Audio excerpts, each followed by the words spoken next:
이번에 읽은 책은 한국형 가치투자. 요건 VIP 자산운용의 최준철 대표, 김민국 대표가 같이 쓴 책인 것 같아요. VIP 자산운용은 그 주식하시는 분들한테는 되게 유명한 자산운용사인 것 같고요. 그냥 제가 주식을 잘 한다고 생각하는, 그러니까 좋은 성과를 내고 있는, 꾸준히 오랫동안 좋은 성과를 내고 있는 사람들의 얘기를 들어보면은 하나같이 다 이 한국형 가치투자 전략이라는 책을 추천해 주더라고요. 근데 이제 2002년에 쓴 책이라서 손이 잘 안 갔단 말이에요. 찾아보다 보니까 이게 그 2023년에 뭔가 리뉴얼이라 해야 되나? 그래서 신간이 나왔더라고요. 그래가지고 읽어봤습니다. 이게 주식이라는 게 우리가 배우질 않았잖아요. 학교에서는 그 교과서 따라서 열심히 공부를 했지만 주식은 배운 적이 없단 말이야. 근데 또 안 할 수는 없는 세상이야. 왜냐면 화폐 가치는 계속 떨어지고 재테크를 해야지만 이제 집이라든지 살 수 있는 세상이 됐으니까요. 그래서 하긴 해야 되는데 어떻게 해야 되는지 몰라요. 그래서 자기가 생각하기에 롤모델이 되는 사람들의 그 의견을 들어가면서 공부를 하면 좋을 것 같아요. 근데 저는 이 가치 투자를 한다고 하는 이 VIP 자산운용의 최준철, 김민국 이 대표님들의 이 방법론이 조금 마음에 들었어요. 그래가지고 읽어봤습니다. 이 내용이 조금 쉬웠는데 쉽긴 하지만 막 소설 이런 것처럼 막 이렇게 훅훅 넘어가진 않아가지고 조금 시간이 오래 걸렸어요. 근데 되게 재밌더라고요. 되게 재밌었고 진짜 잘 쓴 책이다 이런 생각도 좀 들었고요. 제가 맨 처음 주식 투자를 시작할 때 뭐 기껏해야 지금 1년도 안 됐지만 그때 진짜 그때도 어떻게 해야 될지 몰라가지고 서점에 가가지고 그냥 주식과 관련된 책을 아무거나 봤거든요. 근데 그때는 진짜 그 자극적으로 보이는 그런 책들을 되게 많이 봤어요. 뭐 급등주 매매 전략 아니면 주도주 추세 추종 뭐 이런 거라든지 아니면 뭐 있을까? 뭐 단타 머시기 무슨 스캘핑 머시기 이런 것들 엄청 많이 봤는데 그걸로 솔직히 조금 너무 입문을 잘못한 것 같아요. 그거 맨 처음에 하고 이렇게 하면 되는구나 하고 이제 시험을 해봤거든요. 테스트를 해봐야 되니까.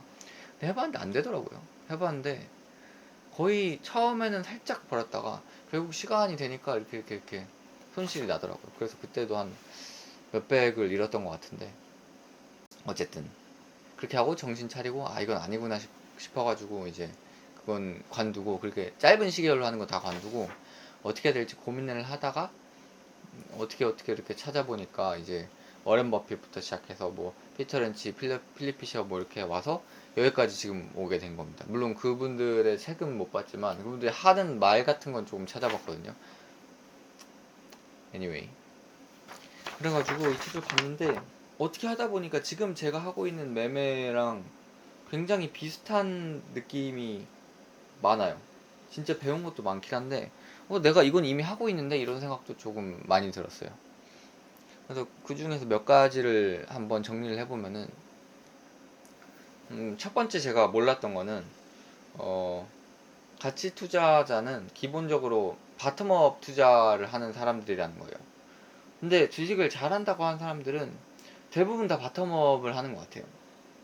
맨 처음에는 매크로를 되게 중요하게 생각을 했거든요. 거시경제 상황도 되게 중요하게 생각을 했고 왜냐면 공부할 게 많고 그게 되게 휙휙 변하니까 되게 그게 재밌어요. 그래서 그 거시경제를 조금 보려고 했어요. 그거 따라서 이제 원유 같은 것도 조금 원유라든지 원자재 이런 것도 되게 관심을 많이 가졌고 근데 하다 보니까 수익이 나는 건 조금 제한적인 것 같기도 하고 그렇게 느껴지기도 하고 그리고 무엇보다 경제 예측이 안 되더라고요. 처음에는 제가 원유 뭐 환율 이런 것들을 되게 그런 것들로 돈을 벌어볼 수 있지 않을까 이렇게 자신감이 있었는데 몇 번 깨지고 나니까 안 되더라고요. 처음엔 막 엔화로 트레이딩 하려고 하기도 했었는데 어쨌든 그거 하고 다 실패하고 지금 드는 생각은 이게 개별 기업만 보는 게 가장 현실적이고 현명한 접근 방법일 수 있겠다라는 생각이 들었는데 이 책에서도 그렇게 정리를 딱 해주더라고요. 가치 투자자는 근본적으로 바텀업 투자자다. 그리고 놀랍게도가 아니고 제가 듣고 놀란 거는 버핏이나 피터 린치나 그 찰리 먼거 같은 사람들 전부 다 비슷한 얘기를 하더라고요. 예를 들어서 피터 린치는 정확하진 않을 수 있는데 무슨 경제 전망에 경제 예측에 14분을 쓰면 12분은 버리는 것이다 이런 식으로 얘기를 했단 말이에요. 그러니까 그만큼 거시경제를 보는 비중을 낮추라는 건데 저는 거의 한 예를 들어서 3시간을 공부한다고 하면은 그 중에 2시간은 매크로를 봤거든요. 진짜 실수죠 지금 생각해보면. 뭐 물론 그 필요한 과정이긴 했어요. 왜냐면은 아무것도 지금 모르는 상황이니까 제로부터 시작하니까.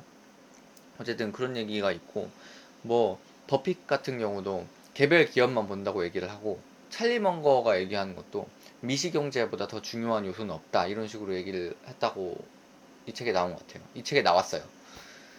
그래서 그거가 정말 가장 큰 깨달음이고 이 책에서 얻은 그 다음에 이 책에서 제가 이제 인상 깊게 본 거는 리스크를 제어하는 법이에요. 크게 두 가지가 있는데 첫 번째는 저평가된 좋은 기업을 저평가된 상태에서 그러니까 낮은 가격에서 사가지고 안전 마진을 확보하는 거예요. 이게 벤자민 그레이엄식 그 가치 투자 방법이고 그리고 두 번째는 워렌 버핏식 좋은 기업 하이 퀄리티 기업을 사가지고 장투를 하는 겁니다. 약간 느낌이 다르죠?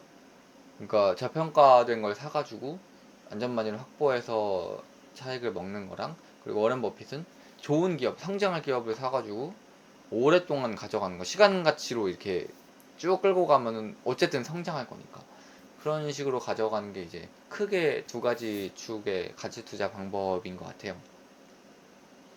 이렇게 확실히 정리를 하고 나니까 조금 이게 아무것도 모르겠었던 그 안개 같은 그런 주식 투자가 조금씩 이게 이론이 방법이 좀 정립돼 가는 것 같다는 생각이 들어요. 그래서 확실히 공부는 필요한 것 같다 주식시에서.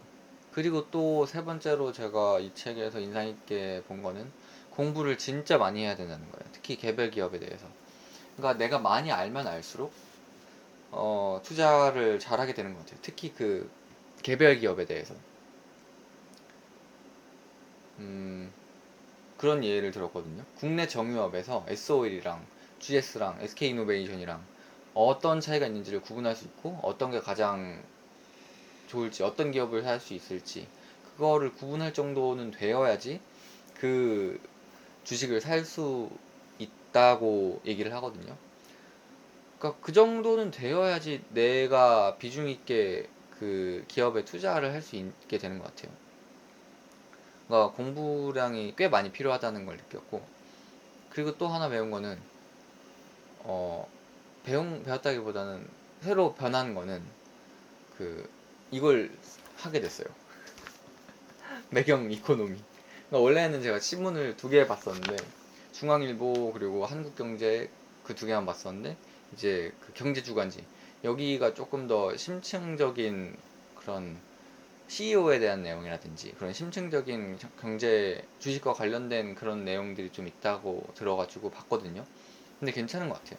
대신에 너무 시간이 많이 들어서 중앙일보 뭐 정치 이런 거라든지 그런 거 웬만하면 짧게 짧게 제목만 보고 넘기는 편이고 한국경제도 마찬가지고 좀 내가 관심 있을 만한 그런 것들만 보고 나머지는 이렇게 다 넘기면서 보려고 해요. 그래서 그런 점이 이 책을 보면서 배운 거다. 그렇게 정리가 되고요. 그리고 또 하나 배운 거는 손실에 대한 그 시각이에요. 손실에 대한 뷰라고 해야 되나? 저는 이게 주식을 산 다음에 그게 평가 금액이 떨어지면은 그거에 대해서 조금 불안했었거든요. 물론 다른 사람들보다는 좀 덜 불안해한 것 같은데 선천적으로 성격적으로. 근데 여기서 얘기하는 거는 보유증권의 시장 가격 하락을 손실로 생각할 필요가 없다는 거예요. 이게 벤저민 그레이엄이 한 얘기라고 하는데 이 얘기를 듣고 나서 진짜 멘탈 관리가 좀 잘 되는 것 같아요. 그러니까 주식시장의 변동성을 이 주식 투자라는 게임의 일부로 받아들여야 된다는 거죠. 그게 이렇게 제가 좀 믿고 있는, 제가 이 방식이 좀 옳다고 생각하는 사람들이 이런 얘기를 해주니까 내 계좌에서 마이너스가 찍혀도 조금 마음이 평온해졌어요. 예전에 맨 처음에 막 단타 이런 거 해봤을 때는 그냥 떨어지면 내가 이게 돈이 잃은 거라고 생각을 하고 되게 불안하고 막 이랬었는데, 지금은 내가 이 기업에 대한 믿음이 있는 상태에서 그 기업의 주식을 사고 어, 올라갈 것이라는 기대가 있으니까 지금 당장의 평가 손실이 난다고 하더라도 그걸 내가 손실로 생각하지 않는 거예요. 그러니까 마음이 편안한 거죠. 진짜 많이 배운 것 같아요.